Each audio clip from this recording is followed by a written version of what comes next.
പറയാൻ പോകുന്നത് ബ്രാൻഡിങ്ങിനെ കുറിച്ചാണ്. ബ്രാൻഡിംഗ് എന്ന് പറയുന്നത് ഒരു കമ്പനിക്ക് വേണ്ടിയിട്ടോ അല്ലെങ്കിൽ ഒരു സർവീസിന് വേണ്ടിയിട്ട് ഒരു യുണീക്ക് ഐഡന്റിറ്റി ഉണ്ടാക്കുക എന്നുള്ളതാണ്. പിന്നെ ഫസ്റ്റ് വേണ്ടത് അവരുടെ കസ്റ്റമേഴ്സ് ആരാന്നറിയാം. അതിന് വേണ്ടിയിട്ടുള്ള ഒരു ലോഗോ, യുണീക്ക് ആയിട്ടുള്ള ഒരു ലോഗോ. അതിപ്പോ ഒരു സിമ്പിൾ ആവാം, ടേം ആവാം, അല്ലെങ്കിൽ ജസ്റ്റ് ഒരു ടെക്സ്റ്റ് വെച്ചിട്ടോ ഉള്ളതാണ്. അത് ആ ഒരു കമ്പനിയുടെ ഒരു മാനുവലായിട്ട് കണക്ട് ചെയ്ത് പോകുന്നതായിരിക്കണം. മെയിൻ ആയിട്ട് ബ്രാൻഡിങ്ങിലൂടെ ഉദ്ദേശിക്കുന്നത് കസ്റ്റമേഴ്സിന്റെ ഇടയിൽ അവരുടെ ഒരു ഐഡന്റിറ്റി ഉണ്ടാക്കുക, അതിലൂടെ അവർക്ക് ലോയാലിറ്റി, പ്രൈസിങ് ഇംപ്രൂവ് ചെയ്യാന്നുള്ളത്.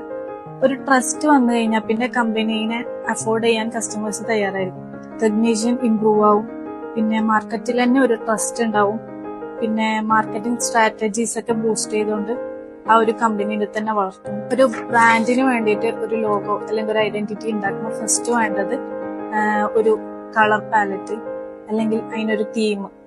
അത് വെച്ചിട്ട് അതിന് എത്രത്തോളം ഭംഗിയായിട്ട് ചെയ്യാൻ പറ്റുമോ അത് കസ്റ്റമേഴ്സിനെ അത്രയും അട്രാക്ട് ചെയ്യുന്ന രീതിയിൽ, അതിലൂടെ തന്നെ ഒരു ലക്ഷറി അല്ലെങ്കിൽ എന്താ പറയാ പ്രീമിയം, അവരുടെ പ്രൊഡക്റ്റ് ആണെങ്കിൽ അത് പ്രീമിയം പ്രൊഡക്റ്റ് ആണെന്നുള്ളൊരു. സ്റ്റാർബക്സ് ഒരു എക്സാമ്പിൾ ആയിട്ട് പറയുകയാണെങ്കിൽ ഇതിപ്പോ ഒരു റൗണ്ട് ഷേപ്പ്, ജസ്റ്റ് ഒരു റൗണ്ട് ഷേപ്പിനുള്ളിൽ ഒരു ഗേളിന്റെ ഇമേജ്.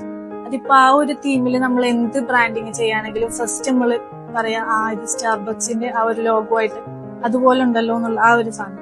അപ്പം ആ സ്റ്റാർബക്സിന്റെ ആ ലോഗോ എത്രത്തോളം വളർന്നു എന്നുള്ളതാണ് അതിൽ കൂടെ വരുന്നത്. അതുപോലെ നമ്മൾ ഉണ്ടാക്കുന്ന ഏത് ലോഗോ ആയാലും അല്ലെങ്കിൽ ബ്രാൻഡിങ് ആയാലും അത് പിന്നെ ഒരു ചേഞ്ച് ഇല്ല എന്നുള്ള രീതിയിൽ ക്വാളിറ്റിയിൽ ഉണ്ടാക്കണം എന്നുള്ളതാണ്. ഡിഫറെന്റ് ടൈപ്സ് ഓഫ് ബ്രാൻഡിങ് ഉണ്ട്. പേഴ്സണൽ ബ്രാൻഡിങ് ഉണ്ട്, ഒരു ഇൻഡിവിജ്വലിനെ പ്രൊമോട്ട് ചെയ്യാൻ വേണ്ടിയിട്ട് അല്ലെങ്കിൽ അവരുടെ നീഡ്സിന് വേണ്ടിയിട്ടുള്ളത്. പിന്നെ കോർപ്പറേറ്റ്, അവർ കമ്പനിക്ക് വേണ്ടിയിട്ട് ചെയ്യുന്നുണ്ട്.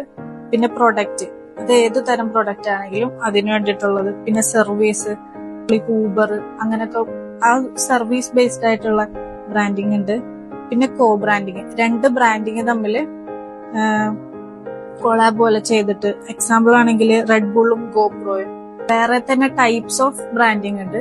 ഫസ്റ്റ് ഇമോഷണൽ ബ്രാൻഡിങ്, അതാണ് അറിയുന്നത്. എക്സാമ്പിൾ ആയിട്ട് പറയുകയാണെങ്കിൽ നമ്മുടെ അമൂല്, അതൊരു നൊസ്റ്റാൾജിയ അല്ലെങ്കിൽ ട്രഡീഷൻ ആ ഒരു ബേസിൽ വരുന്നതാണ്.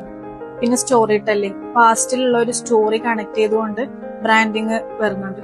പിന്നെ മിനിമൽ ആയിട്ട് ചെയ്യുന്നുണ്ട്, സിമ്പിൾ ആയിട്ട് ഡിസൈൻസും പാറ്റേൺസ് ഒക്കെ കൊടുത്തിട്ട്. ജസ്റ്റ് എക്സാമ്പിൾ ആപ്പിൾ, ഒന്നുമില്ല, ജസ്റ്റ് ഒരു ആപ്പിളിന്റെ ഒരു പീസ് പോയിട്ടുണ്ട്, പക്ഷെ അത് അത്രത്തോളം കസ്റ്റമേഴ്സ് ഓഡിയൻസിന്റെ ഇടയിൽ. പിന്നെ ലക്ഷറി ആയിട്ട് അവര് ഇറങ്ങുമ്പോ തന്നെ പ്രീമിയം ലുക്കിൽ ആ ഒരു ലക്ഷറി അവരിൽ നിന്ന് കിട്ടും എന്നുള്ള അത്രയും കോൺഫിഡൻസിൽ തന്നെ ഒരു ഇറക്കുന്ന ബ്രാൻഡിങ് ആണ് ലക്ഷറി ബ്രാൻഡ്. പിന്നെ ഈ കളർ ഒക്കെ എങ്ങനെ ബ്രാൻഡിങ്ങിനെ ബാധിക്കാന്നുള്ളത്. കൊക്കക്കോള എന്നുള്ള ബ്രാൻഡ് നോക്കുകയാണെങ്കിൽ അവരുടെ ഒരു റെഡും വൈറ്റും തീമാണ്. അത് അന്ന് മുതൽ ഇന്ന് മുതൽ വരെ അങ്ങനെ തന്നെയാണ്. ആ ഒരു കളർ പാറ്റേൺ കാണുമ്പോൾ തന്നെ ഫസ്റ്റ് നമുക്ക് മൈൻഡിൽ വരാ ആ ഒരു ബ്രാൻഡിങ്ങിൽ മെയിൻ ആയിട്ട് അവരുടെ ലോഗോ, അവരുടെ തീം ഒക്കെയാണ് കമ്പനീനെ വളർത്താൻ